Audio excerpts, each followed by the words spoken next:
Boa noite a todas e a todos. Eu sou Marcos Olender, sou diretor do ICOMOS e coordenador em exercício do Fórum de Entidades em Defesa do Patrimônio Cultural Brasileiro. Queria agradecer a presença de todos e todas hoje, para dar continuidade, né, ao nosso seminário virtual em defesa do patrimônio cultural, percursos e desafios. Esse seminário virtual está sendo organizado pelo Fórum de Entidades em Defesa do Patrimônio Cultural Brasileiro, em parceria com a GKS Inteligência Territorial. E ele é feito a partir dos artigos publicados na obra de mesmo nome, que podem ser vistos, né? Podem ser, inclusive, baixados, né? No site do Fórum de Entidades. Tá? Esse livro, né, esses artigos que compõem esse livro, então, deram origem a esse seminário virtual, que é uma oportunidade das pessoas terem um contato direto com os autores do livro, né? E trocarem ideias, debaterem com os autores do livro ao vivo, né? Dos assuntos, né, tratados na obra. Essa obra foi lançada em 2021 pelo Fórum e ela foi organizada por Márcia Santana e por Hermano Queiroz, que hoje, inclusive, é o palestrante, né, do evento. Por sua importância, o seminário virtual também integra as comemorações do centenário da Semana de Arte Moderna. E os encontros começaram no dia 27 de abril e vão até o dia 30 de novembro desse ano de 2022, em sua grande parte às quartas-feiras, né? Como é o caso de hoje, né? Embora possa haver exceções. Como vocês que estão acompanhando já viram, né, que a gente teve um evento ontem, uma apresentação ontem.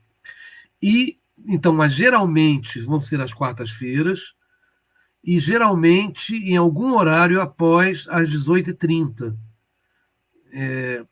A maioria tem sido esse horário de 19h30, mas pode ser que alguns aconteçam um pouco antes e alguns aconteçam um pouco depois.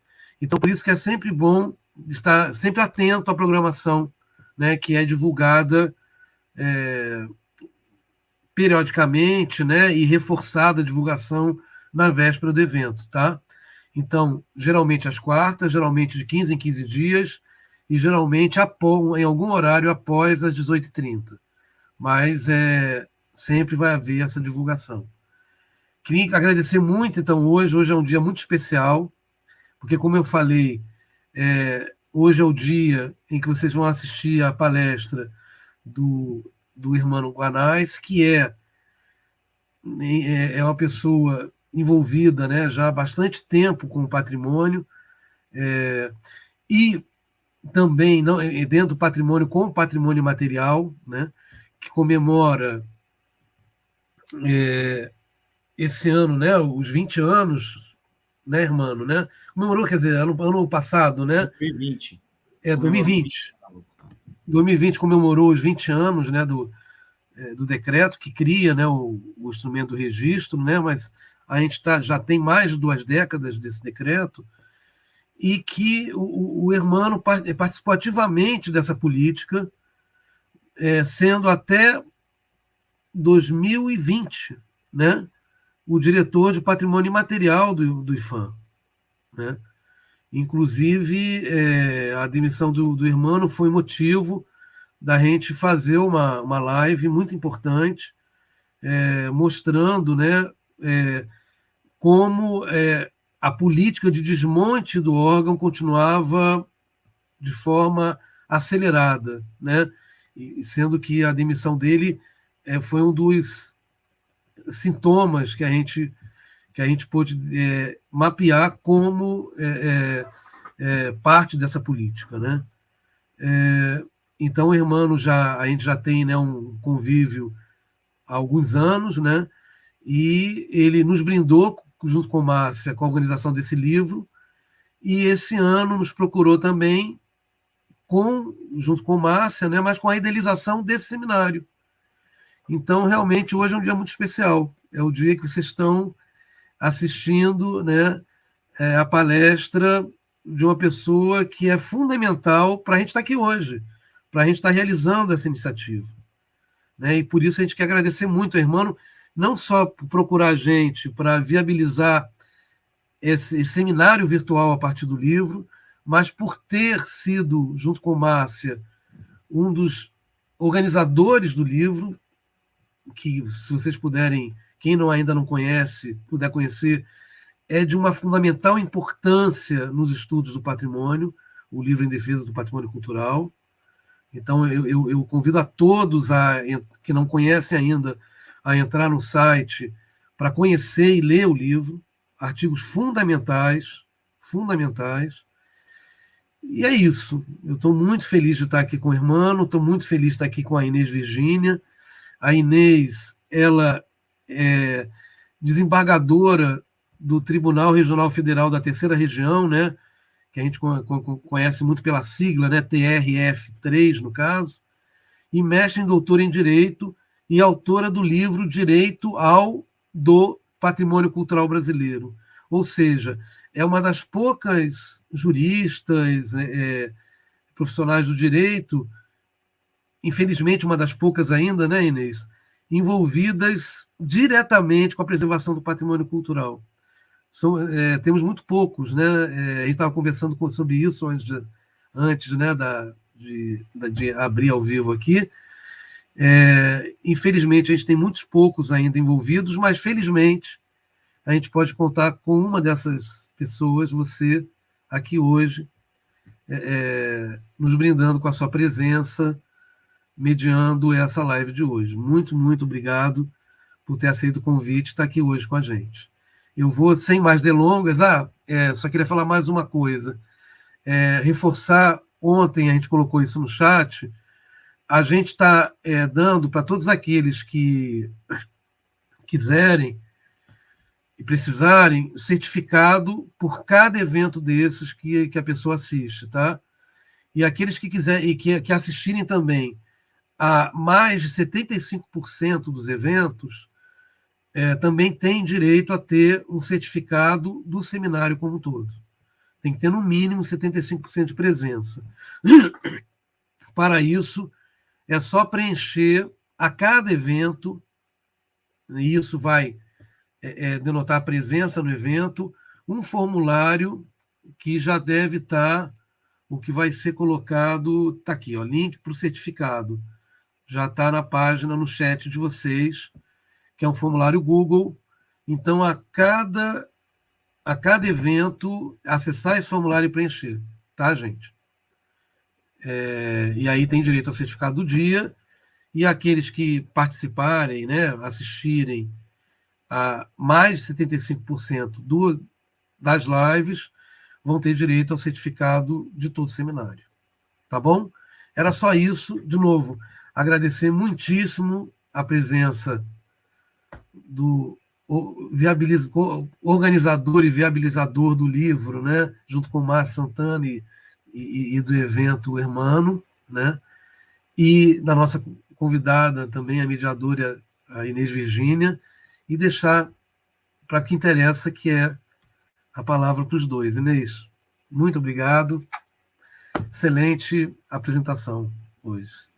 Muito obrigada, Marcos Holender, pela introdução, pela apresentação. Agradeço o Marcos Holender e o Hermano Guanais pelo convite. É uma honra estar aqui hoje. Eu acompanho o trabalho do Hermano há muito tempo e ele é realmente uma referência nessa área. Vou corrigir o Marcos Holender. Eu sou uma das pessoas que estuda esse tema, mas nós temos ainda bem, eu acho que nos últimos 10 anos a gente pode dizer que a gente tem tido uma produção acadêmica mais atenta a esse tema, mais interessada Eu participo de um grupo de pesquisa, acompanho o trabalho do grupo de pesquisa da Universidade de Fortaleza, que é coordenado pelo professor Humberto, que até nos assiste hoje, e lá ele tem tido a oportunidade de formar excelentes pesquisadores já no mestrado, doutorado, tratando exatamente sobre direitos culturais e patrimônio cultural. Além disso, a Universidade do Paraná também, com o professor Marcos, tem se dedicado mais a uma vertente mais de direitos patrimônio imaterial, intelectual, mas também muito interessante. Então, assim, a Bahia, a Universidade Federal da Bahia, tem uma pesquisa muito consistente sobre políticas culturais, então eu acho que o cenário nos próximos anos tende a melhorar. Eu acho que esse próprio livro que o Hermano organiza com a Márcia Santana, com 800 páginas, a gente vê que tem muita gente produzindo, né, escrevendo, nem sempre da área jurídica, mas eu acho que isso fortalece também ou desperta nas pessoas do direito o interesse pelo tema, né, porque você começa a ler e você começa a encontrar caminhos ou algumas convergências com o direito. Então, eu fico muito feliz de estar aqui hoje e tive a oportunidade de ler, e hoje nós vamos ouvir o autor do texto, mas antes eu vou tentar não dar o spoiler do texto, mas eu gostei muito, Hermano. Antes de ler seu currículo, eu acho que eu vou depois, quando eu for passar a palavra para você, que eu vou ler, né, seu currículo, vou comentar um pouco do seu texto, que trata exatamente da questão da constitucionalidade desse instrumento do registro. E é interessante, quando a gente vai lendo o texto, a gente acha, para quem mesmo para mim que estudo, mas para quem não sabe nada do registro, acha que foi uma invenção da Constituição. Chegou a Constituição em 1988 e botou lá, registro, né, nos instrumentos. E você mostra isso, que isso vem faz um histórico, uma retrospectiva do século XX, mostrando que em alguns momentos esse tema pairava, sendo aceito ou não sendo aceito, né? Quando você faz a citação do professor Carlos Marés, você mostra ali, o professor Carlos Marés cita outro jurista para dizer que não cabia poesia, né? Não cabia no preâmbulo, era poético, então aí você faz aquele, olha, então era isso que a gente tinha, né? Não cabia e eu fiquei pensando, será que todo o patrimônio cultural e material é tão poético assim, né?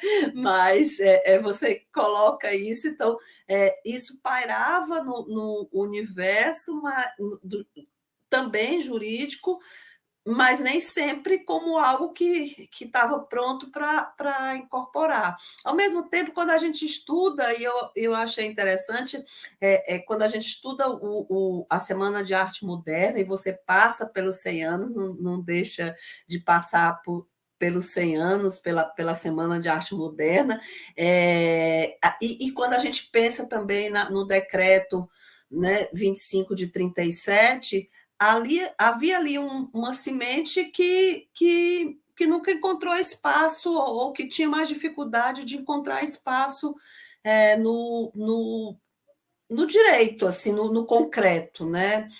O que é que existia ali que podia se tornar um litígio, principalmente quando você pensa no direito não como solução de conflito, mas como conflito, né? Então, e não como um espaço também de desenvolvimento do ser humano e de possibilidade de desenvolvimento das liberdades. Então, eu achei muito interessante quando você chega na nossa Constituição, né? E nessa matriz constitucional do registro dos bens imateriais, e o seu próprio título ele dá um spoiler que também exige do leitor, não depois que a gente lê, não, mas se você lê só o título, eu acho que assim, o leitor leigo, culto, que conheça o direito, né? E aí eu vou falar do lado de quem conhece o direito, fica sem entender porque você diz que a porção, os 2 pontos depois do título maior, você fala na porção humana do patrimônio, né? Mas no texto a gente entende, quando você fala disso, você fala do papel que a Constituição deu ao coletivo, né? A coletividade, aos valores de referência, a memória, a importância da coletividade na construção e na proteção dos bens imateriais, né? E isso é interessante, porque quando a gente conversa com pessoas de outros países, mesmo estudiosos de patrimônio cultural, mas do construído, eles dizem, não, imaterial não é patrimônio, não, não, não. Vocês estão falando de direitos culturais, não é? Eu digo, não, a gente está falando de patrimônio imaterial. Aí eles, não, não, vocês estão falando de liberdade de manifestação cultural, não é? Eu digo, não, a gente está falando mesmo de patrimônio. E é algo que é muito difícil de outros estudiosos do tema em outros países, e você, como diretor do IFAM por muito tempo, deve ter tido essa experiência bem mais vezes que eu, de explicar que instituto era esse tão exótico, né? Estava no tema dos exóticos. Então, eu achei que, assim, mas no texto fica isso muito bem colocado, né? E em todo o texto a gente fica pensando, eu como já conheço mais o tema, fico pensando nos desafios, né? Depois de 2 décadas do decreto, né?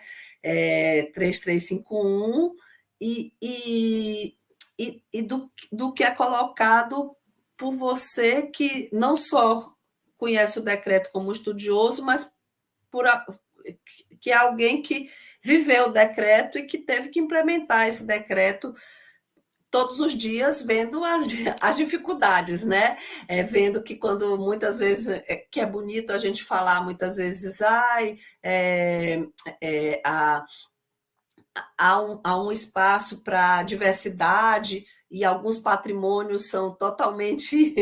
Eles têm dentro da estrutura e dentro da coletividade que vive aquele patrimônio, que é a detentora daquele patrimônio, pouco espaço para a diversidade. Aí eu vou puxar a sardinha para o meu lado, por exemplo, para a questão de gênero, a gente vê muitos patrimônios que não dão nenhum espaço para essa questão. Então, mas isso a gente só consegue porque a gente já tem um certo amadurecimento. Eu acho que a questão dos registros estaduais e da patrimonialização de certos bens imateriais pelos estados, às vezes nos assustam, né? Tem várias questões que são muito longe, e principalmente quando não tem uma estrutura administrativa de reconhecimento do patrimônio, que o IFAM, na sua diretoria e na diretoria da Massa, trabalhou tão bem, ou procurou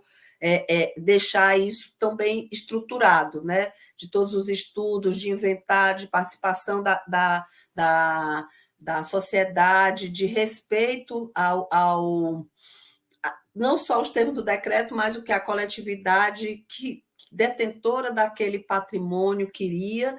E a gente vê hoje patrimônios feitos de canetada e a gente não sabe o que é aquilo, né? Ou para que serve.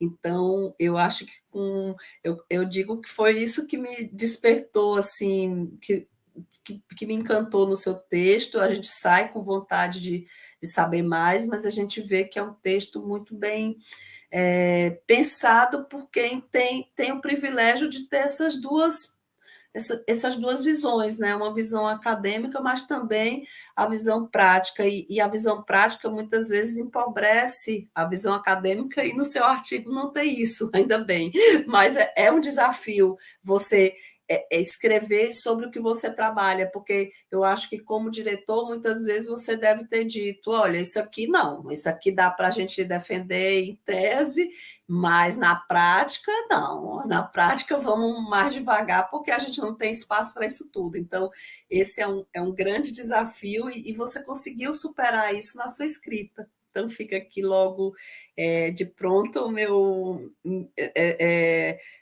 meu agradecimento por estar aqui nesse momento e poder lhe ouvir. Eu disse que eu ia resumir seu currículo, porque era muito grande, não é, mano? Então, eu vou falar bem, assim, você é diplomado em magistério, bacharel em direito, pós-graduado em Direito Lato Sensu pela Escola de Magistrados da Bahia, EMAB, é mestre em Direito e Preservação do Patrimônio Cultural pelo Instituto Histórico e Artístico Nacional do IFAM, em parceria com a UERJ, foi advogado da Procuradoria Jurídica do Patrimônio Artístico e Cultural da Bahia, o IPAC, foi consultor desse mesmo instituto, foi diretor de projetos, obras e restauros desse instituto, foi diretor de preservação do patrimônio cultural também do IPAC, professor do curso de Direito na FATEC, foi advogado do Exército Brasileiro e foi diretor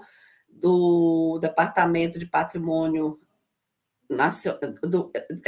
diretor nacional do Departamento do Patrimônio Material do IFAM, que engloba o Centro Nacional de Folclore e de Cultura Popular, consultor sênior da GKS, Inteligência Territorial, foi membro do Conselho Nacional de Política Cultural do Ministério da Cultura, foi representante do Brasil junto ao Centro Regional de Salvaguarda do Patrimônio Imaterial da América Latina e Caribe, é autor da obra O Registro dos Bens Culturais e Materiais como Instrumento Constitucional Garantidor dos Direitos Culturais, um livro excelente de leitura obrigatória para quem quer entender desse assunto, que foi publicada pelo Governo do Estado da Bahia, autor do Guia de Orientação do Município da Bahia para a Proteção do Patrimônio Cultural, ministra palestras e curso, e atualmente é assessor jurídico do Tribunal de Justiça do Estado da Bahia. Quando eu li que você fez mestrado pelo IFAM, eu cometi a falha de não dizer também a riqueza da produção desse mestrado que o IFAM oferece para a Biblioteca de Proteção dos Direitos do Patrimônio Cultural. São realmente há muita produção assim excelente, né? Então eu não falei do IFAM. Então, com a palavra, doutor Hermano. Obrigado, Inês. Boa noite a todos e todas. É um prazer imenso poder, né, nesta noite, dividir com vocês algumas dessas nossas pesquisas e reflexões, né, sobre o patrimônio cultural. E eu inicio agradecendo, né, ao Fórum de Entidades em Defesa do Patrimônio e a sua parceira executiva, a GKS, né, Inteligência Territorial, que estão promovendo essa série de encontros para discutir temas tão caros à preservação do patrimônio. Eu agradeço a minha querida amiga Inês Virgínia, companheira de luta na defesa do patrimônio, que muitos anos nos ajudou, que há muitos anos vem nos ajudando, né, Inês? Tanto como procuradora da República que foi, como hoje como desembargadora federal junto ao TRF da Terceira Região. Enfim, eu cumprimento a todos e todas que nos acompanham aqui nesse mundo virtual, né, que nos permite estarmos, né, de algum modo, vinculados aí em pensamento e reunidos nesse grande universo que é o virtual. Eu pensei em começar lembrando muito rapidamente, como coorganizador da obra também, do contexto, não é, de produção deste texto que eu vou tratar agora, já que o conteúdo do que veio a ser o livro em defesa do patrimônio cultural, Percursos e Desafios, ele começou a ser preparado já num contexto de, como o Marcos falou no início, de esvaziamento, né, e de desmonte do principal órgão de patrimônio cultural, né, do Brasil, que é o IFAM. Né? A obra, portanto, constitui uma reação a este processo, que agora vem se aprofundando com uma série de outras medidas, algumas em andamento aí sorrateiramente, né? Além disso, a gente assiste a uma tentativa de transformação de importantes processos de avaliação do trabalho de preservação e salvaguarda, que se transformam em meras formalidades burocráticas destinadas a inflar números, né, que deem uma falsa impressão de eficiência. Então, o objeto deste artigo nasce neste cenário. e na necessidade que tínhamos naquele momento de reforçar que o registro de bens culturais e imateriais e a política de salvaguarda dos bens imateriais que ancora esse instrumento, ele tem uma base constitucional, né? E não somente em normas infralegais, como pensam alguns. Portanto, a ideia é delimitar este campo, né? De que a matriz do registro é constitucional e que os seus efeitos eles são revolucionários no campo da cultura, mesmo com tão pouco tempo de existência, são 22 anos quase, e eles são efeitos também inquietadores a este novo contexto, um contexto um tanto perverso, né, aos direitos culturais que nós estamos vivendo. Então, só para situar, né, o momento em que a escolha do tema se deu, um momento onde a gente precisava afirmar que esse instrumento e essa política elas têm uma base constitucional diante da onda que vinha gigantesca no sentido contrário e demolidor à política, né? Então, vamos lá. Na celebração, justamente, dos 60 anos do IPHAN, em 1997, o seminário Patrimônio Material, Formas e Estratégias de Proteção aconteceu em Fortaleza, né? E esse seminário reuniu intelectuais, pesquisadores, juristas, educadores, representantes de comunidades, pessoas interessadas, na verdade, na discussão de tão nova e tão desafiadora temática, né? O Brasil era um dos poucos países do mundo a enfrentar o tema naquele momento, no final da década de 90. O intuito era discutir justamente os conceitos, formular entendimentos e apresentar proposições acerca desse novo instrumento que estava nascendo ali na Constituição de 88, no artigo 216, precisamente. Ali, é neste artigo que está delineada, em poucas linhas, pouquíssimas linhas, a matriz de uma política revolucionária que institucionalmente nasceria no ano 2000, né, e que em curto tempo, mas com muitos esforços, a gente pode dizer, teria o reconhecimento como uma referência internacional, né? Naquela ocasião, do seminário, como Inês bem lembrou, foi a procuradora-chefe do IPHAN, Cista Souza Santos, que afirmou, né, em sua fala que o direito não tinha poesia, né?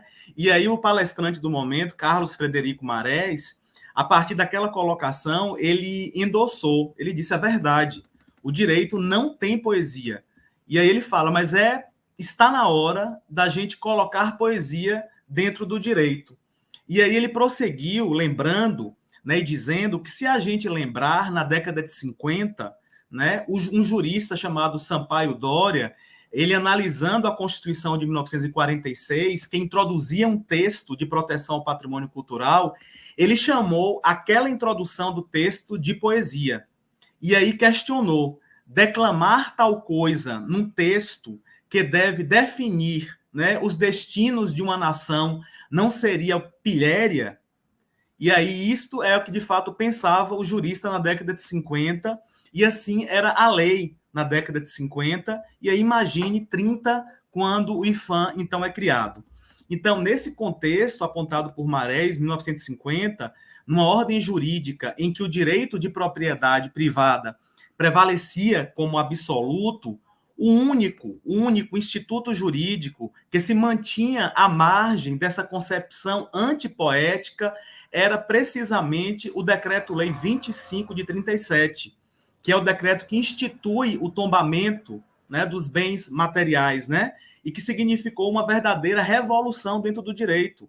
Foi a partir desse instrumento legislativo que o Estado autorizava intervir-se na propriedade privada em nome de algo que chamaram de interesse, nem direito coletivo chamava nem difuso, era interesse difuso ou coletivo, e que o que era visto naquele momento como uma dura intromissão nos direitos individuais e, portanto, passível de questionamentos jurídicos, inclusive de ordem constitucional, que é o que aconteceu até que o Supremo declarasse, enfim, a constitucionalidade do Decreto-Lei 25 de 37. Então, esta possibilidade verdadeiramente inovou a ordem jurídica brasileira, sempre considerada protecionista em relação a esta propriedade privada. Assim, no momento da formulação do Decreto-Lei 25, a propriedade era intocável.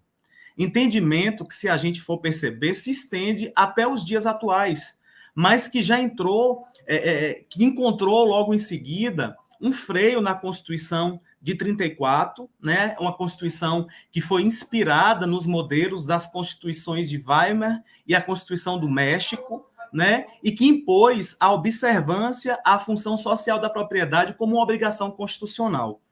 Então, essa decisão, ela foi vista à época como impactante, como audaciosa e, de certo modo, também uma decisão madura, na medida em que criou, de fato, naquele momento, a possibilidade de o Estado intervir na ordem econômica para fins de proteção de direitos, né, dos direitos meta ou transindividuais, o direito à preservação do patrimônio cultural.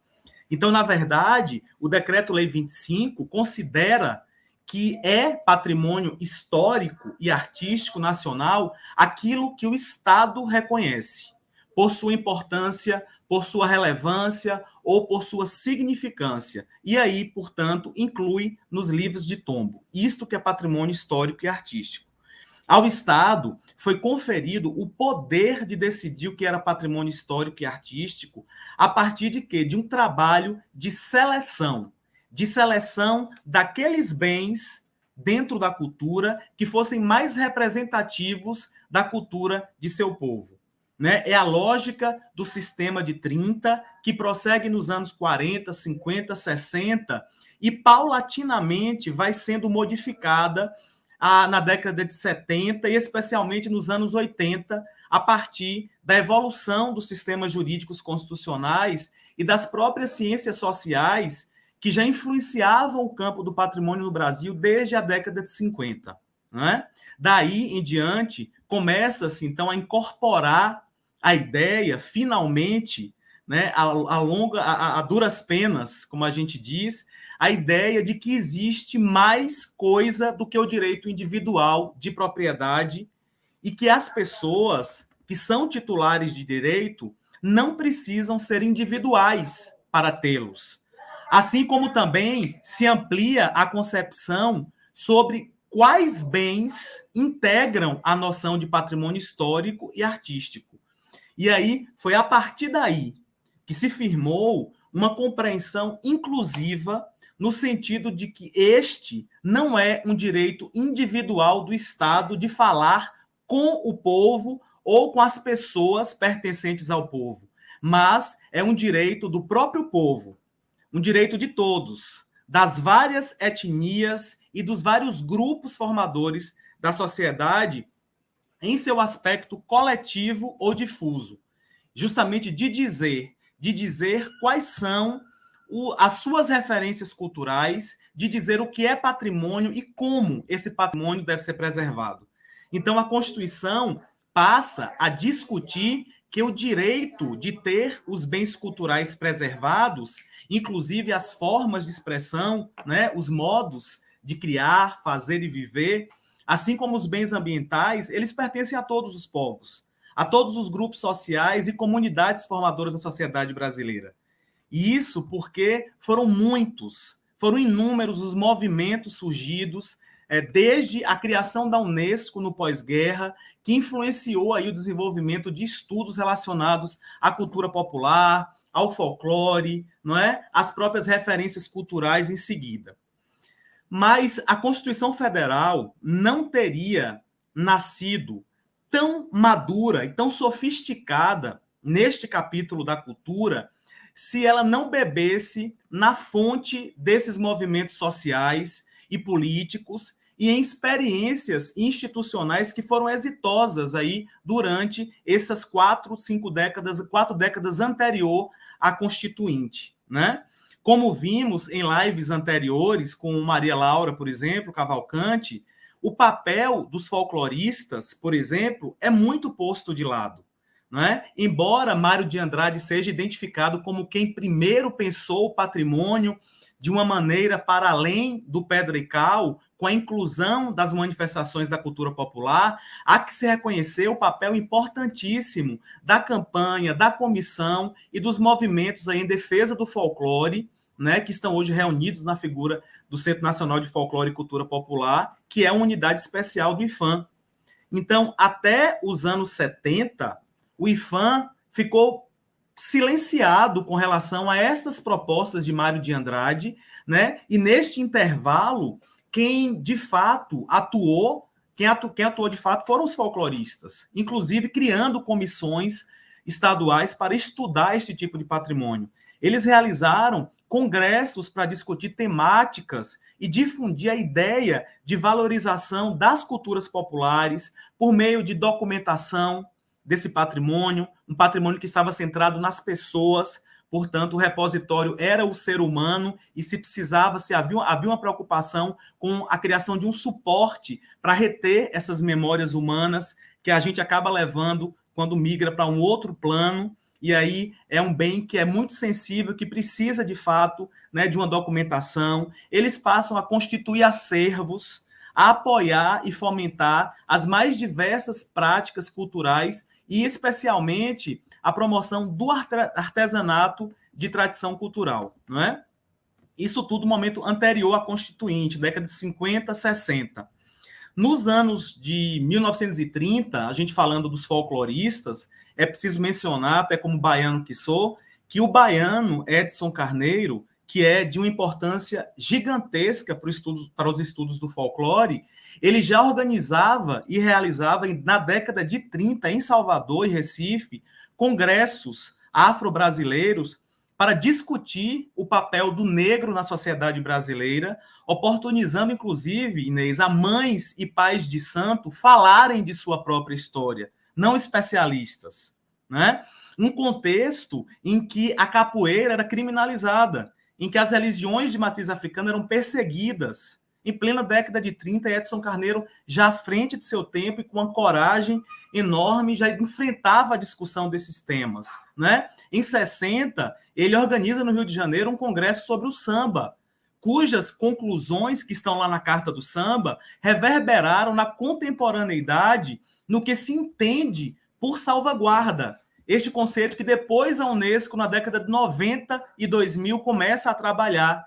E aí ele já apresentava uma visão de samba como patrimônio que antecede a política em vigor, né?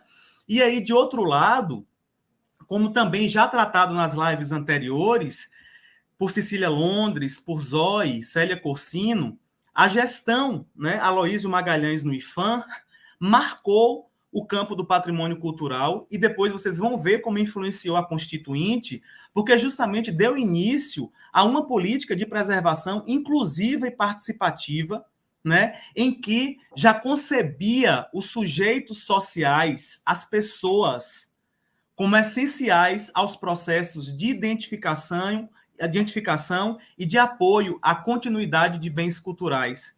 Uma das suas inquietações, né, de Aloísio, estava relacionada à não inclusão de alguns bens culturais, aqueles que eram oriundos do fazer popular, os quais ele considerava relevantíssimos também para a formulação das políticas econômica e tecnológica, no rol do chamado patrimônio artístico e histórico. A ausência desses bens nesse rol o incomodava muito. A própria noção de referências culturais que Aloísio traz em seguida, criando o Centro Nacional de Referência Cultural, desenvolveu com uma série de nortes às políticas de patrimônio. Ela foi revolucionária, essa ideia de referências culturais, e ela reorientou e oxigenou a prática desenvolvida pelo Estado desde 1937.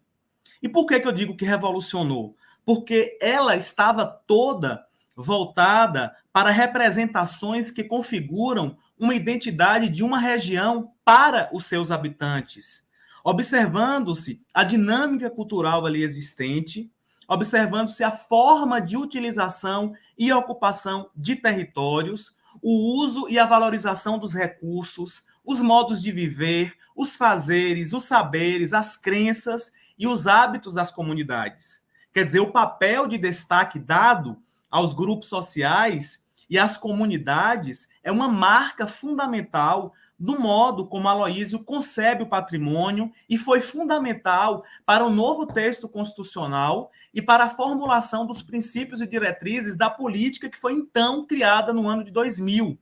A palavra referência cultural, ela vai parar na Constituição, né, os bens portadores de referência à identidade, ação e memória dos diversos grupos formadores da sociedade brasileira por conta dessa concepção e dessa ideia.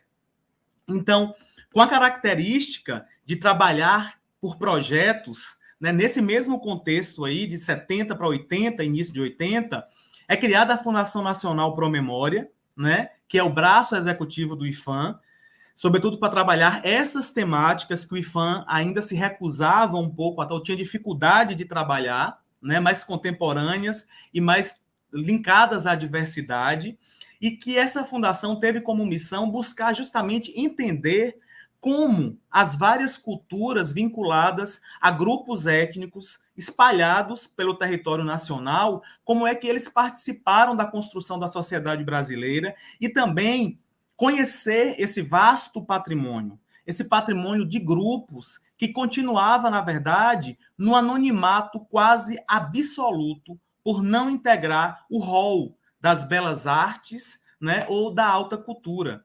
Um dos projetos que se destacou, né, foi organizado pelo também baiano, professor Olímpio Serra, né, que ontem, inclusive, nos deu a honra de fazer uma live aqui sobre esse momento, e Clara Alvim, chamado Etnias e Sociedade Nacional. Aqui na Bahia, esse projeto foi desenvolvido por meio da proposta de inventariação pela primeira vez no Brasil, isso na década de 80, de um dos patrimônios mais importantes e mais pujantes desse país e também deste estado em especial, que é justamente o patrimônio das comunidades e grupos de matriz africana, os terreiros, né, de candomblé, que é repositório, a gente sabe, de tradições relacionadas à religiosidade, à música, à dança, a línguas, a saberes, a sistemas culinários, paisagem, arquitetura, acervos de bens móveis, rituais, né, celebrações, mas que é um patrimônio que ainda vivia à margem da ação de preservação em curso, né, no órgão federal. Né? Os terreiros de candomblé foram, então, objeto de estudo, de pesquisa e de documentação por meio do emblemático, né, e pioneiro mapeamento de monumentos e sítios religiosos negros da Bahia, o chamado MAMBA, que foi coordenado pelo antropólogo Olímpio Serra e pelo arquiteto e fotógrafo Orlando Ribeiro.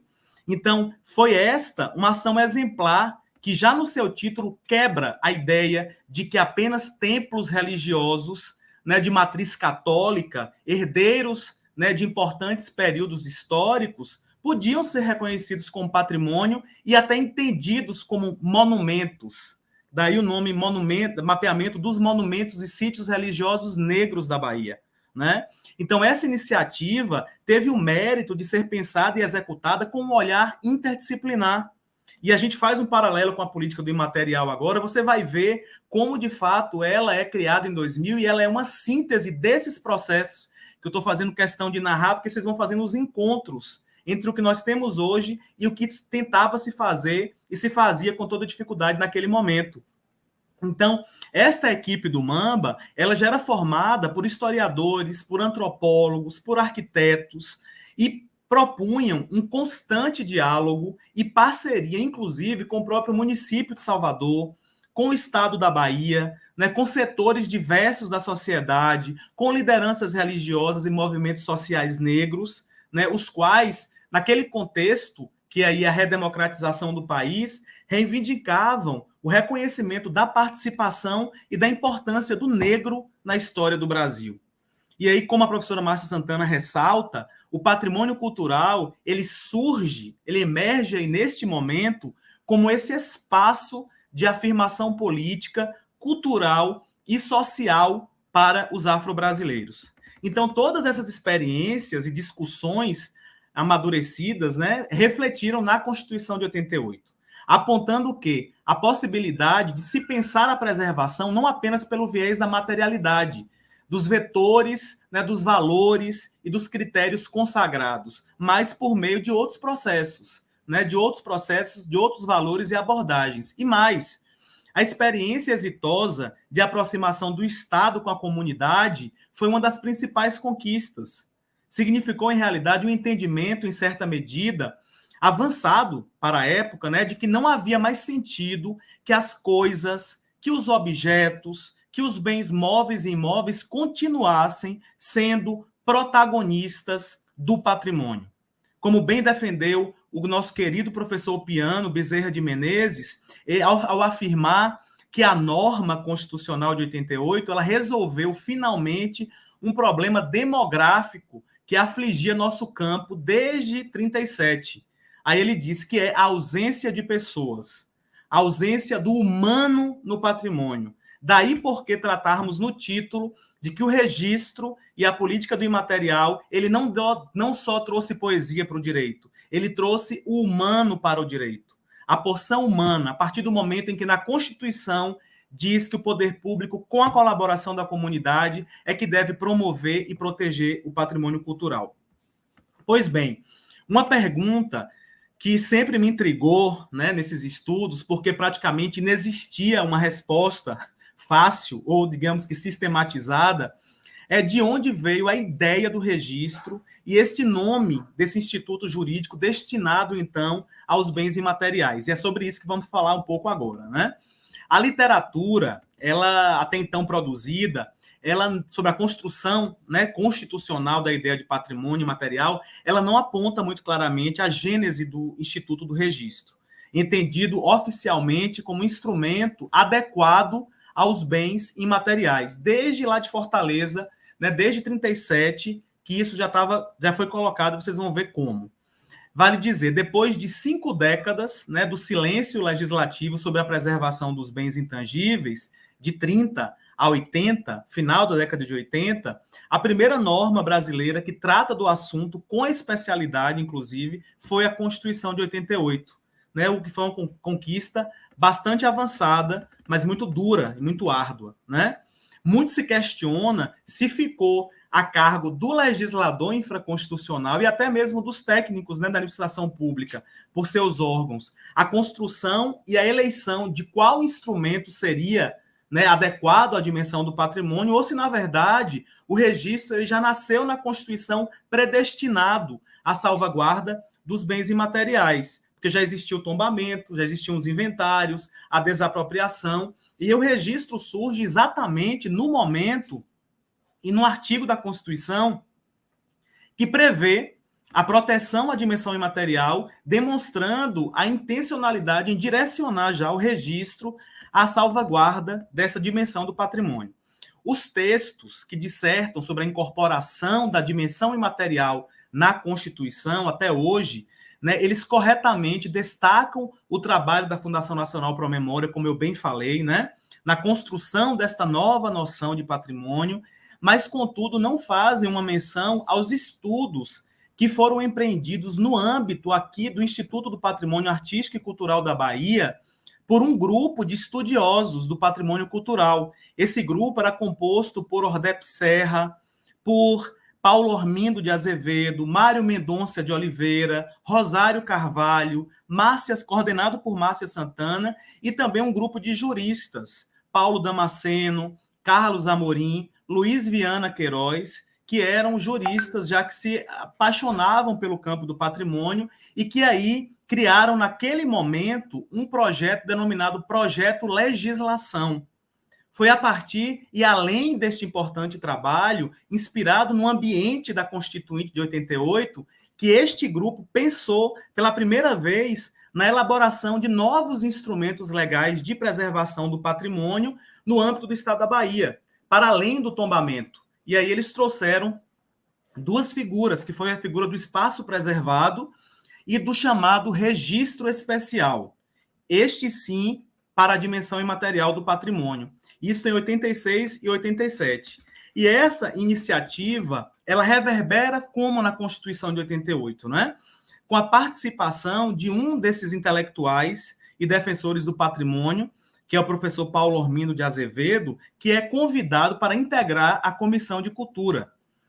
Esta experiência é pouquíssimo mencionada, né, mas foi recuperada quando? Em 97, no seminário de Fortaleza, quando o professor Ordep Serra, ex-diretor-geral do IPAC, ele é convidado por Márcia Santana, que é a organizadora desse seminário em Fortaleza, aquele que eu comecei falando, realizado em 97, né, e que gerou a Carta de Fortaleza, pedindo ao governo brasileiro para que sistematizasse, para que, de fato, criasse, regulamentasse o texto constitucional, regulamentasse o registro de bens culturais. Então, nesse seminário, o professor Ordep Serra, ele apresenta essa experiência do IPAC de 86, 87, com esse novo instrumento, né? Esse grupo, ele, projeto legislação, entre outras fontes pesquisadas, ele se inspirou muito em experiências internacionais, sobretudo de países asiáticos, e nos resultados também daquelas iniciativas da Fundação Nacional Pro Memória, que já havia, inclusive, tido um projeto piloto de tombamento da fábrica de caju, de vinho de caju Tito Silva, lá na Paraíba. Aloísio, assim como Mário, eles entendiam, na verdade, que o tombamento ele servia para a proteção do patrimônio cultural em sua integralidade.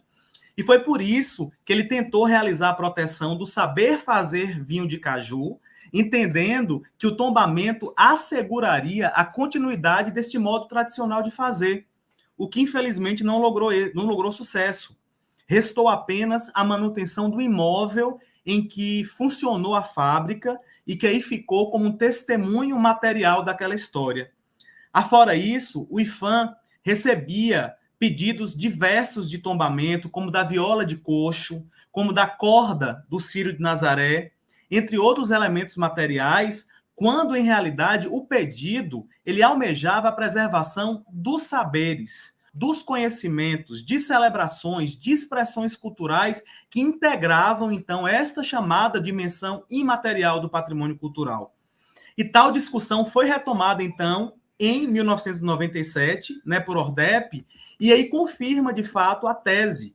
Márcia Santana defende nesse seminário, inclusive, também, a necessidade de afirmação do campo a partir da criação de um instrumento próprio, o adequado à dimensão imaterial, sob pena de continuarmos com uma ausência, com um silêncio eloquente do Estado com relação à preservação dos bens imateriais, ou com uma concepção de que o registro, né, ou mesmo o tombamento, ele teria os mesmos efeitos protetivos aos bens imateriais, quando nós estávamos diante de outros bens de uma outra natureza e, portanto, de um instrumento que teria outros efeitos, não aqueles de proteção, no sentido de quase aprisionamento da coisa protegida, né, como a instituição ainda estava acostumada a lidar.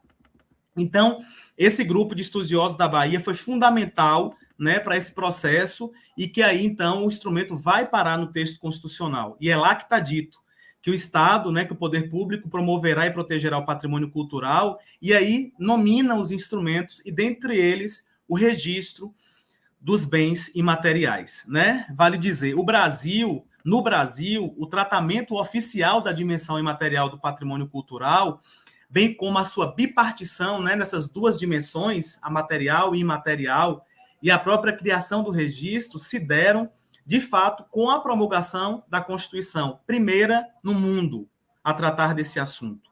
Momento que foi muito marcado pela consagração também de uma miríade de princípios novos, de novos direitos fundamentais, entre os quais se destacam os direitos à cultura e à memória, que é uma pauta reivindicada por vários movimentos sociais que antecederam a Constituição, como eu disse.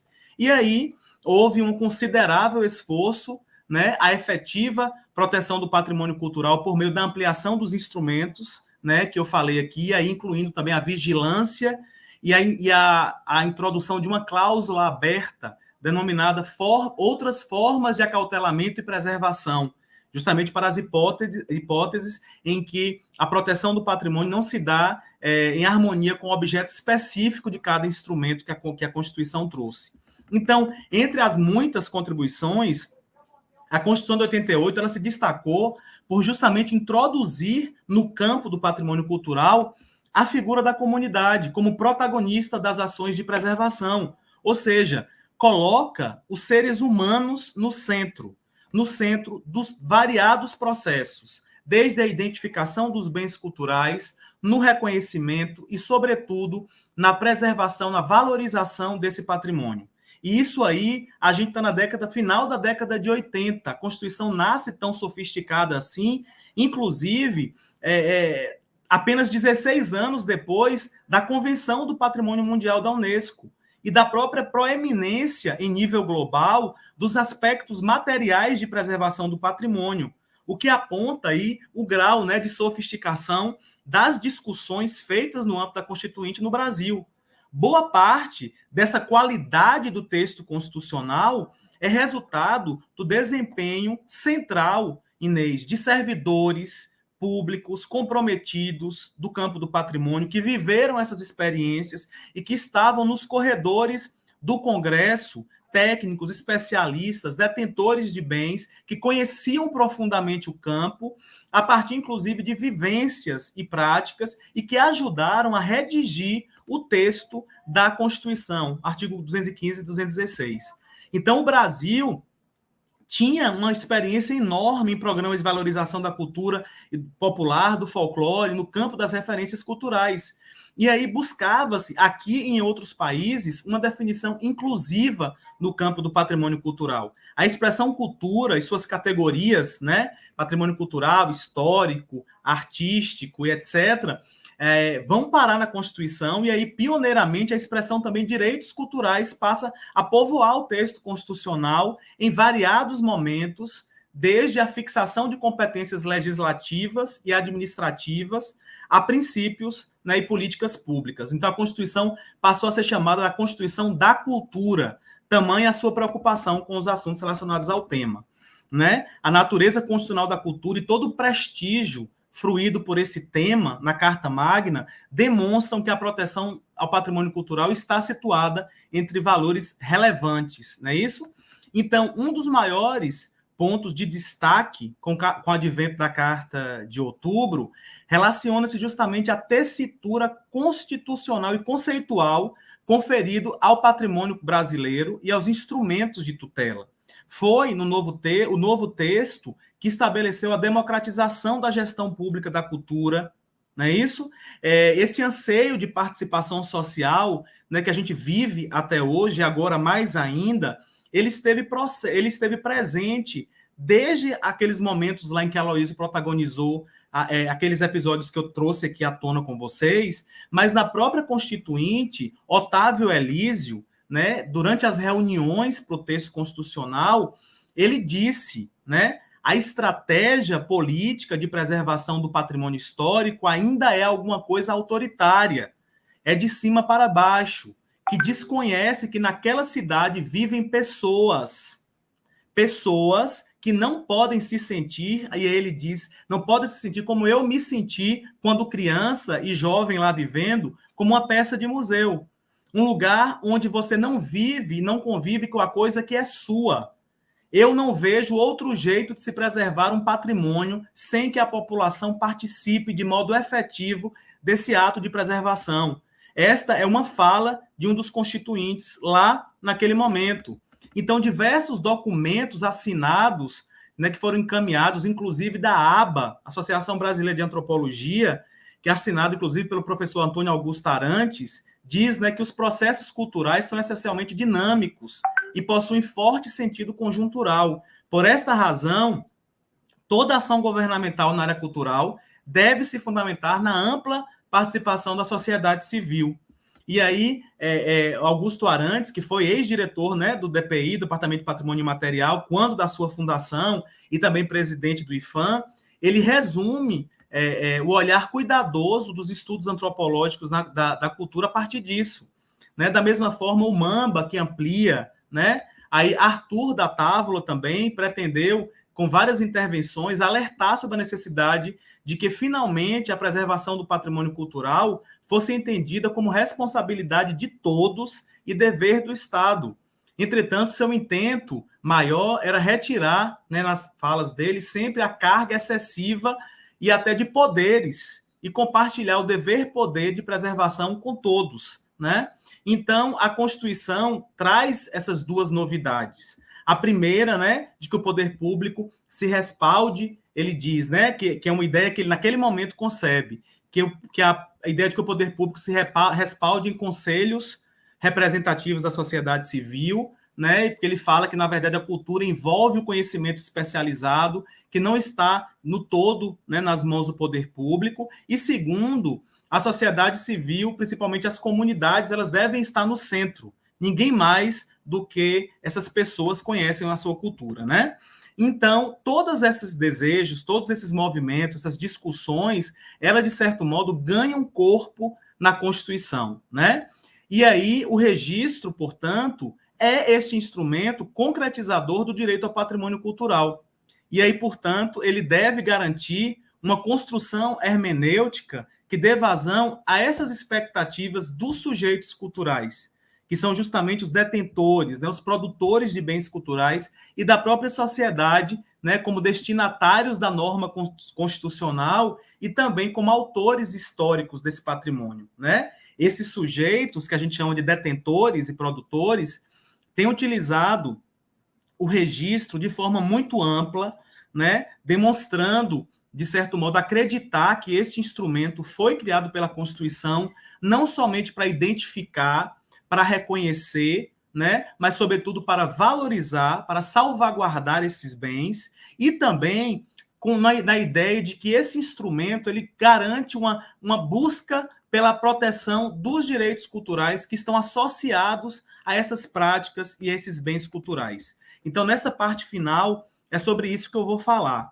né? Na prática institucional, o IPHAN, mediante consultas aos processos de registro, também a gente percebe, é muito nítido que grupos e sociedades e comunidades detentoras das práticas, né, reconhecidas, assim como segmentos sociais e governamentais, manifestam cada vez mais a crença na eficácia jurídica do registro como um instrumento, né, de preservação, de proteção, não na mesma medida do tombamento, mas uma proteção de uma outra forma, né, numa outra abordagem. E muitas vezes recorrem a ele no sentido de que proteja efetivamente os bens registrados contra apropriações indevidas, contra ameaças e danos diversos ocasionados por terceiros, né, particulares e pelo próprio Estado.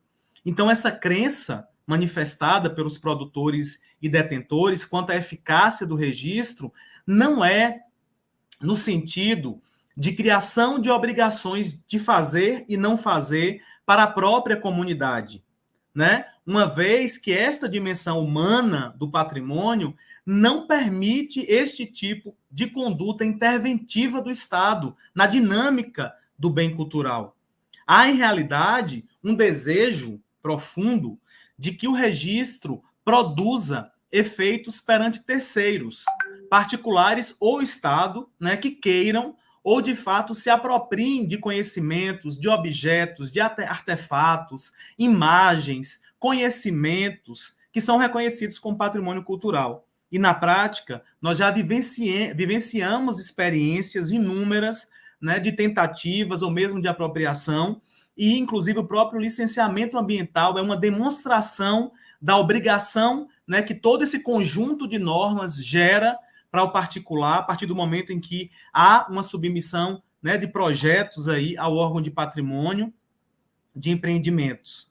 Então, o registro, ele nasce como um instrumento criador, né? A gente pode dizer que ele cria um regime especial aos bens culturais reconhecidos, com a possibilidade de, pelos conhecimentos que produz, nos processos de produção de conhecimento, de identificação e de registro, ele servir à busca de meios para impedir, né, o uso indiscriminado ou mesmo desautorizado, né, de conhecimentos, de bens culturais. Então, de certo modo, os efeitos garantidores da salvaguarda que o registro é capaz de produzir, esses efeitos apontam a possibilidade de se cobrar dos poderes públicos o uso dos instrumentos tanto administrativos como judiciais para a defesa dos bens culturais registrados, das ações todas elas que lhes possam configurar ameaça ou causar dano, bem como para defender direitos de grupos detentores, né, responsáveis por sua produção e reprodução. É assim, inclusive, que a Convenção para a Salvaguarda, que é uma norma que integra, né, esse corpo de normativas, diz que cabe ao Estado brasileiro adotar as medidas jurídicas e administrativas, né, à defesa do patrimônio em risco, não é? Então, a eficácia jurídica do registro ele decorre diretamente da Constituição de 88, né, mas, como eu também disse, da própria Convenção para a Salvaguarda, que passa por um processo bicameral, o Decreto Legislativo 22, do Decreto 3551, da própria Lei de Crimes Ambientais, né, 9.605, de muitos outros atos infralegais e, não menos importante, na crença das comunidades na sua força normativa. Tal força se origina do fato de que o registro está nominado no artigo 216 da Constituição e regulamenta aspectos desse artigo e ainda o exercício de direitos culturais, né, definidos como fundamentais, o que significa que deve ter uma aplicação direta, imediata, como a Constituição autoriza. Então, para garantia de maiores efeitos do registro, o IPHAN e os órgãos de preservação estaduais, municipais, deverão atuar, de fato, ao lado das comunidades, dos grupos, no sentido de buscar, né, a melhor solução ao caso concreto, inclusive chamando a responsabilidade outros entes públicos, que também são corresponsáveis pelo bem cultural, já que a Constituição, né, diz que é ao poder público, né, que é dada esta missão de preservar os bens culturais, a fim de se buscar uma salvaguarda mais completa, eficiente, né, digamos assim. Então, para encerrar, é preciso dizer que, de fato, no ano 2000, né, que quando se cria o Decreto 3.551, se regulamenta, então, o texto constitucional por ele, após alguns anos se cria o Departamento do Patrimônio Imaterial, né, isso foi um passo importante à concretização do patrimônio imaterial, né? A política do imaterial, ela é formalmente gestada nesse momento e sinaliza sua vocação para uma qualificada política pública. E isso porque, desde o nascedouro, né, ela sintetiza em sua base conceitual e principiológica aquelas experiências que eu fiz questão de citar, acumuladas de décadas de boas práticas na defesa do folclore e das culturas populares, na identificação das referências culturais, até então não compreendidas e valorizadas como patrimônio. Então, as diretrizes dessa política são diretrizes democráticas, são diretrizes participativas, em constante revisão e aprimoramento nesses 21 anos, a gente pode garantir, né? Assim como os efeitos e consequências de todo o trabalho que foi feito, né, que valeram de fato, como eu disse no início, o reconhecimento, né, como uma das políticas mais consistentes e exitosas do mundo. É assim que a política do patrimônio material do Brasil é vista lá fora. E tudo isso se deu porque se contou, desde o início, com o engajamento das comunidades que constituem esse patrimônio, né, que é composto essencialmente por gente, né, gente que fala, que canta, que celebra, que se expressa de diversas formas, que produz e reproduz cultura no cotidiano da vida, nas mais diferentes condições, sejam elas ambientais, sociais, econômicas, nos variados domínios, né, da vida social. Então, reitero, por fim, que os princípios e as diretrizes dessa política do patrimônio cultural imaterial, cuja matriz é essencialmente constitucional, elas são alicerce e pilares resistentes às investidas contrárias, elas têm força para se manter e com potencial transformador, inclusive, da prática. E nesse instante em que o Estado, né, passa por desafios de sustentabilidade de processos e práticas, do ajuste de democracias em meio a crises políticas, sanitárias, sociais, econômicas, esse campo do patrimônio cultural imaterial, ele se sagra, né, como uma terra fértil para a busca e para a construção de respostas e estratégias para antigas e também para atuais perguntas. Então, muito obrigado. Inês, obrigado. Desculpe se eu extrapolei um pouco o tempo, mas estou aqui à disposição. Não, foi ótimo. Parabéns pela exposição. Nós, como público ouvinte, que agradecemos. E você coloca muitas questões, talvez a gente possa começar pelo fim. E o chat está aberto para quem quiser mandar perguntas, mas eu vou usar meu privilégio aqui de apresentadora e de mediadora para fazer algumas perguntas. Assim, a gente tem notado nesse governo, ao mesmo tempo no governo federal, ao mesmo tempo que há pouca atenção à área da cultura, e não temos Ministério da Cultura, temos uma desatenção em relação ao IPHAN, assim, nunca vi o IPHAN tão parado, pelo menos para quem pesquisa, para quem está do lado de fora, pode estar acontecendo muita coisa lá dentro, mas a gente não vê. O que é noticiado geralmente são notícias negativas, mas notícias de conflito, então a gente não tem visto uma atuação mais efetiva, mas eu estou falando só de uma perspectiva do que a gente vê noticiado, né? Pode estar acontecendo muito lá dentro, mas a gente não tem acesso, a gente não é informado disso, ou a imprensa tem falhado, ou há uma falha lá dentro da instituição. Mas, nesse momento, a gente vê, ao mesmo tempo, uma valorização de algumas memórias e um controle da memória, que é algo muito, muito instigante de ver, né? Se, por exemplo, o nome a inscrição da médica Nise Silveira foi barrado, foi vetado pelo presidente da República a sua inscrição no livro dos heróis e heroínas do Brasil. Isso e alguns outros movimentos que são de interferência na memória, na formação da memória, que é um tema ligado, né? Claro, quando a gente fala de patrimônio cultural, o conceito da Constituição fala exatamente dos bens ligados à memória, identidade e ação. Então, alguns bens há uma interferência direta para que eles não sejam ligados à memória. Então, isso é muito interessante, porque quando um governo opta por não ter um Ministério da Cultura, a gente pensa que ele não liga para a cultura, mas não parece isso, porque há exatamente uma ideia da importância da memória, tanto que se veta uma lei para a inscrição de uma médica, né? Então, eu queria lhe ouvir um pouco sobre isso, embora não seja muito tema, mas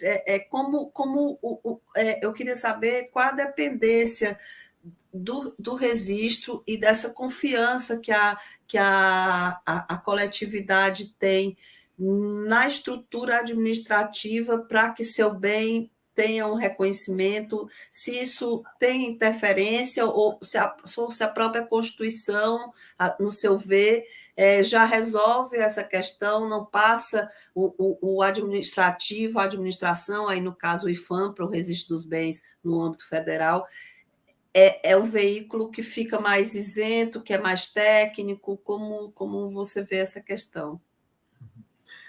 Então, Inês, em realidade, quando até a gente propôs pensar nesse texto, né, a ideia era um receio de que essa compreensão, muitas vezes, de que o registro, que a política, ela estava calcada apenas em atos infralegais, né, ou no decreto presidencial, ela pudesse facilmente ser, numa canetada BIC, como a gente ouviu, pudesse ser destruída, né? Então, a ideia era justamente a gente mostrar que ela tem uma base legal, né, que é a mais forte possível, é na Constituição, e que ela tem, além de tudo, um reconhecimento social pela grandeza com que ela sempre foi conduzida, né? A política, como eu mostrei, ela nasceu embasada nesses princípios, né? E, de certo modo, o que fez com que essa seriedade e esse êxito fosse, de fato, reconhecido é justamente ter oportunizado aquela participação dos grupos em todas as etapas do processo de patrimonialização. Ou seja, desde quando o grupo, né, que aí também composto por universidades e outros parceiros, porque o IPHAN tem pouquíssimos servidores, ele, então, esse grupo que vai a campo pesquisar e que oportuniza que as pessoas digam quais são as suas referências culturais, o que é ser patrimônio e mais, como esse órgão de patrimônio deve cuidar desse bem cultural. Né? Então, diferente daquela prática que a gente estava mais acostumado a ver com a coisa, com os bens materiais, onde empresas fazem o restauro, entregam uma obra de restauro de um grande monumento, nós passamos para um patrimônio humano, onde as pessoas precisam falar, elas precisam apresentar ter as suas visões de mundo respeitadas, e aí, então, o órgão, com tão pouca gente, com a estrutura diminuta, né, imaginar que essa política em 2000 ela nasce, em 2004 o departamento nasce com 4 ou 5 servidoras, né, inclusive quase todas mulheres, né, e que então passa com o tempo a ganhar um corpo, né, e aí olha a dimensão do Brasil e essa estrutura administrativa vai crescendo, e ainda que contássemos com um servidor, por exemplo, em cada estado, muitas vezes, eu estou dizendo um servidor público para tratar da temática do patrimônio imaterial no estado brasileiro, né? Como São Paulo, por exemplo, nós tínhamos 2, era um luxo, né? Em alguns outros, nenhum, e outros, um apenas, né? Então, toda essa potência que a política se tornou é porque justamente as pessoas são comprometidas com a causa e porque ela oportunizou essa democratização, essas parcerias que foram sendo estabelecidas com as universidades. Por exemplo, quando a gente tem os bens indígenas registrados, a gente tem aí uma parceria firme com organizações indígenas, como a APINA, né? Como a FOIRD, a Federação de Indígenas lá do Alto Rio Negro. Todos esses processos foram feitos com a parceria com esses grupos, né? Então, acaba que o IPHAN ele vai cumprindo esse papel de coordenar esse processo. Né? Ele, embora atribua o título de patrimônio, porque assim, patrimônio cultural do Brasil, com um título formal, com inscrição no livro de registro, justamente o que vai garantir, que garante, e que aí encontra freio no atual contexto, é porque justamente tudo isso, na própria eficácia da norma os efeitos da política, eles são, de algum modo, freados quando pessoas que não são do campo do patrimônio, não têm qualquer ligação, formação, né, com o patrimônio, eles passam a assumir funções estratégicas dentro dessas instituições e que, a partir daí, vão, tanto por omissão quanto ação, vão minando a política, né? E aí os nossos técnicos, de certo modo, que aí muitos concursados, né, com estabilidades e com coragem, eles passam a muitas vezes peitar, né, esses desmandos ou não colaborar com isso, ou dificultar esses processos, e aí a gente vai, de algum modo, segurando, né? Mas do patrimônio imaterial, o que de fato garante é justamente porque nesse processo de identificação, os grupos são tão envolvidos, eles passam a ser parte tão fundamentais e com a compreensão tão ampla do que é esse patrimônio e do poder que eles têm, porque o patrimônio é constituído deles, eles são o próprio patrimônio.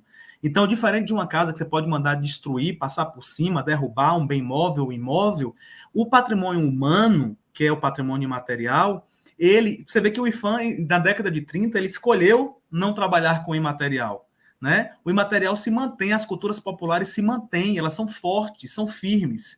O Estado é apenas, na verdade, um instrumento que fomenta, que apoia esses bens, essa continuidade, e que aí vai para um outro lado, numa outra dimensão, também assumindo, inclusive, a defesa desses direitos, desses grupos. Mas aí você vê que o imaterial ele vai se mantendo, há uma perda, né, muito grande por conta da desestruturação toda que é causada com os planos de salvaguarda, as ações não são encaminhadas, né, as reuniões... Mano, eu acho que eu vou aproveitar até para fazer essa pergunta, porque quando você parou, exatamente nesse ponto, tem uma pergunta que foi colocada no chat, exatamente pedindo para você falar da importância dos planos de salvaguarda para o patrimônio imaterial. Está aqui a pergunta da Tereza Novaes, porque é exatamente isso, quando você falava, o que é que a gente público entende? Então o Hermano tem uma visão otimista. Olha, você pode ter agora servidores tentando trabalhar comprometidos. Você tem algumas lideranças dentro da própria instituição que talvez, ou por não compreender, ou por terem algumas posições que não estão envolvidas nesse tema, mas nesses 20 anos há pilares tão fortes que permitem que o patrimônio continue vivo e o que está adormecido eu não sei se estou fazendo um bom resumo, o que está adormecido é a parte administrativa. Então, nesse adormecido peronomútil, né? Então, o que é esse adormecido? É exatamente o plano de salvaguarda, esse retardo que eu lhe interrompi exatamente quando você falava disso, né? O atraso na condução dos planos de salvaguarda, ou então nas revalidações, né? Isso, de alguma forma, pelo que eu entendi, não prejudica a vivência do patrimônio, claro, mas qual a importância, então, desses instrumentos administrativos, né? E principalmente do plano de salvaguarda? Então, Inês, em realidade, o que Tereza pergunta é algo que é o fundamental da política, né? Quer dizer, quando a gente reconhece um bem como patrimônio, nós não queremos apenas, né, e somente o título de patrimônio. O reconhecimento, o registro, ele tem que ser visto como um pacto sociocultural. Um pacto que o Estado celebra com a comunidade, com as comunidades e os grupos, para juntos atuarem, né, na construção e na implementação a curto, médio e longo prazo das chamadas ações de salvaguarda. Nesse processo de identificação, eles colocam as dificuldades, eles colocam as expectativas, algumas possibilidades, justamente para fortalecer as bases desse bem cultural, né? Para fortalecê-lo, e aí são eles que têm, em realidade, a visão, né, do que seja e como seja isso. O técnico dá uma opinião, o técnico traça estratégias, mas a decisão é deles, e é justamente essa ideia que é preciso ter, de que o registro, esse pacto que a gente forma aqui nesse momento, ele está nos autorizando e nos obrigando a implementar ações de salvaguarda, que são chamadas ações de apoio e fomento aos bens culturais. Porque, na verdade, é isso que se busca. Quando nós condenamos o reconhecimento de bens por leis, né, por instrumentos legislativos, sobretudo imaterial, é justamente porque esses reconhecimentos por via legislativa, eles servem para dourar a imagem de políticos de plantão. Mas eles não têm consequências, que é o que a política de registro traz. A obrigação que o Estado assume na realização das ações de apoio e fomento a esses bens que ele declara para o Brasil importantes, representativos, portanto, que ele seleciona dentro de um rol pequeno, né, digamos assim, diante da magnitude que é a cultura e o patrimônio, ele elege alguns bens e sobre isto ele se vincula na atuação, na defesa desse patrimônio, né? Então, em realidade, os planos de salvaguarda eles constituem a essência desses processos, porque é isso que vai viabilizar, na verdade, a continuidade histórica desses bens. Em realidade, vai contribuir, né, do ponto de vista do Estado. A gente tem aí bens, por exemplo, só para dar uma ideia para vocês na prática, a viola de coxo, já que você também, de algum modo, não sei se Mato Grosso ou Mato Grosso do Sul, mas um dos dois estados fazem parte, né, do registro da viola de coxo, da viola de coxo. E lá, até plano de manejo, né, da árvore, a gente fez com o IBAMA, dentro das ações de salvaguarda dos bens culturais. A gente fez, na época, ações de salvaguarda onde mestres violeiros vão para as escolas fazer viola de coxo com os alunos, ensinar a fazer. Então, todo esse universo da salvaguarda, que a gente chama, né, salvaguarda, das ações de apoio e fomento, é justamente para mostrar que não é um reconhecimento por si, que o que na verdade é necessário é o Estado idealizar, muitas vezes apoiar, e essas ações não são todas elas orçamentárias. Muitas vezes elas independem de recursos financeiros. Um exemplo, o ofício de paneleiras de Goiabeiras no Espírito Santo. Recentemente, elas foram quase que proibidas de extrair o barro para a confecção das panelas por um departamento de produção mineral, porque elas não eram uma cooperativa, elas eram uma associação, e a lei diz que para extração tinha que ser cooperativa. E aí, na verdade, a atuação do IPHAN, inclusive a época a presidente Kátia a gente convidou o presidente, foi para sensibilizá-lo e mostrar a ele que existia ali um conjunto de normas, né, que tratam aquele bem, aquela prática cultural e aquele grupo como especial para o Estado brasileiro, que a Constituição, né, diz que esses bens, inclusive matriz africana e indígena, terão uma proteção especial. A gente pegou a Convenção para a Salvaguarda e mostrou e leu para eles aqui, ó, o Estado tem que adotar medidas, o bem está em risco por conta disso, porque a única fonte de onde as pandeireiras extraem o barro é o Vale do Mulembá. Inclusive foram feitas outras experiências e as panelas se quebram. Há mais de um século que elas extraem o barro dali, daquela fonte, né, que também já foi ameaçada de ser construída estação de esgoto na origem do registro, e na verdade o registro nasce nesse contexto da ameaça em construir estação de esgoto. E quando é agora, quase 20 anos depois, a ameaça é de um organismo do Estado, né, brasileiro, da União, que aí diz que ela dá um prazo para elas se cooperativarem. E a gente mostrou, né, como uma comunidade tradicional, o decreto que existe, decreto federal, que trata dos povos e comunidades tradicionais, que mostram da sua especialidade, portanto, não tratar, né, os desiguais de forma igual, não colocarem as paneleiras nessa panela, né? Então, nós conseguimos, a partir disso, assim, de atos de sensibilização, né, e de argumentação jurídica, né, para a hipótese. Mano, eu acho que a gente já está se caminhando para o fim, e a Tereza Novaes colocou aqui no chat, dizendo que lhe ouvir é um alento, é uma esperança de dias melhores, eu não sei se foi com essas palavras, para a preservação do patrimônio imaterial. Acreditar que o nosso patrimônio ainda é possível. E, assim, exatamente, eu estava pensando exatamente a mesma coisa que ela, assim, a sua fala é otimista, claro que a gente sempre uma fala de quem tem muito conhecimento também prático, né? Mas eu acho que assim a gente não pode perder a esperança, né? Assim, a potência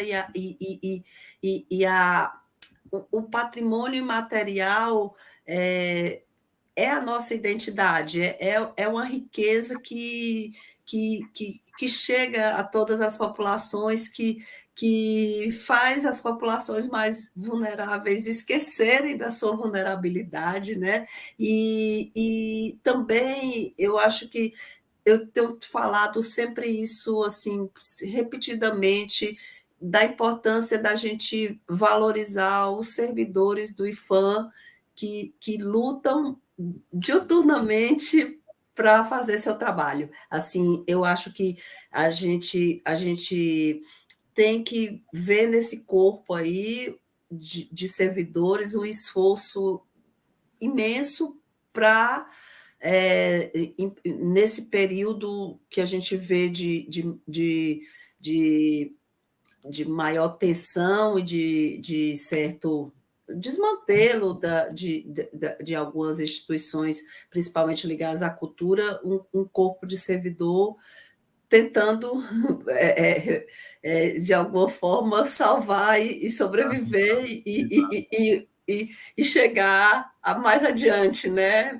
Porque na preservação do patrimônio material a gente não olha para o passado, né? A gente protege aquele passado para as futuras gerações poderem também usufruir. Então, sua fala hoje vem como um sopro de esperança, e o seu texto também, ele tem ele, ao mesmo tempo que ele tem um pé no chão, ele tem algo do poético, né? Ele permite ali que o leitor acredite que tempos melhores virão, né? Então, assim, eu acho que a porção humana ali do patrimônio material, o ser humano tem essa capacidade, né? Tem a capacidade do pior e do melhor também. Então, eu agradeço, assim, imensamente. Estou, assim, quase com uma fala de autoajuda, mas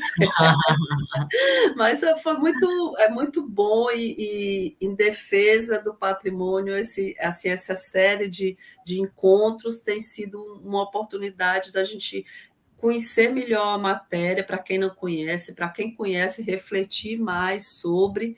E fica o convite, né, para o próximo evento. Quando é que vai ser? Daqui a 15 dias? Eu estou fazendo às vezes aqui de Marcos. Do Marcos. Ele acontece sempre nas quartas, talvez seja de hoje a 8 ou de hoje a 15. Mas acompanhe a gente e comecem, quem não começou a ler o livro e quem já está lendo, dá uma revisada no autor do sétimo, e hoje foi muito bom ouvir o autor, Hermano Guanais, com o seu tema A Matriz Constitucional do Registro de Bens Imateriais no Brasil, o lado humano, não é? Como é o resto? Patrimônio. A porção humana. Muito obrigada, Hermano. Muito obrigada ao público. Inês, muito obrigado. Eu quero agradecer também a você imensamente.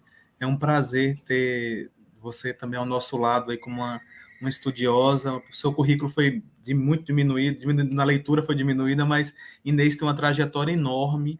Ela milita aí na defesa do patrimônio, da cultura, em várias frentes dos direitos humanos, e é uma nordestina também, como nós aqui, que muito orgulha, né, o nosso patrimônio, nosso Brasil, que está no Poder Judiciário com muita dignidade lá nos representando. Então, eu lhe agradeço imensamente, agradeço as pessoas também. Eu não consigo ter acesso ao chat. A gente não sabe quem está por aí, né? Exato, não dá para responder, porque eu responderia a cada um, mas a Tereza, que é uma servidora do IFAM, aposentada, que fez o comentário, que mora hoje na região do Caraça, ela é de lá de cidade de Santa Bárbara, né? A pessoal da ABAN, Rita Santos, que é uma grande parceira, uma grande amiga, que é a presidente da Associação de Baianas e Acarajés, né? Do Mingaus Receptivos aqui no Brasil, é uma figura também espetacular, e a todos que estão nos acompanhando, um grande abraço. Para mim foi um prazer imenso, desculpe às vezes por ter excedido um pouco o tempo, mas eu continuo à disposição para o que precisarem. Estamos aí na luta, né, Inês, em defesa do patrimônio cultural. Sim, da porção humana. Com certeza, sobretudo. Um abraço, obrigado a todos e todas. Tchau, tchau. Tchau.